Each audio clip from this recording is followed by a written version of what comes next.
खेसारी लाल और अर्सिया जी का गाना बंधु 3 दिन पहुंच चुका है बहुत बड़े आंकड़े पे। जी हाँ, 2 घंटे में इस गाने ने 1 मिलियन के आंकड़े को पार कर दिया है। जी हाँ, अभी फ्लैश नहीं हो रहा है पर 2 घंटे में 8 लाख हमें व्यूज दिखाई दे रहे हैं और 1 लाख से ऊपर इस पे लाइक है। बात करें गाने की तो गाने को इतनी खूबसूरती से सजाया गया है।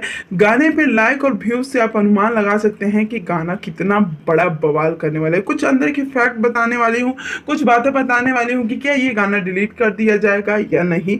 पूरा वीडियो देखें और आपका हमारा साथ बना रहे उसके लिए हमारे चैनल को सब्सक्राइब जरूर कर दे। जी हाँ, इतना बड़ा रिकॉर्ड बनने के बाद खेसारी लाल जी के इस गाने को भी डिलीट कर दिया जाएगा? जी नहीं। जी हाँ, सारेगामा हम भोजपुरी ने अपने लिरिक्स पे इस गाने को डाला है और ये एक बंगाली गाने का रीमेक है जो कि सारेगामा बंगाली पे काफ़ी दिनों पहले और काफ़ी फेमस गाना है, रिलीज़ किया गया था। तो इस गाने को डिलीट नहीं किया जा सकता है। जी हाँ, यहाँ पे खेसारी लाल जी की जीत हुई और जीत के साथ साथ उनके फैंस ने भी उन्हें काफ़ी खुश कर दिया। अभी गाना नहीं सुना है तो आप जाकर ज़रूर सुने और प्यार ज़रूर दें।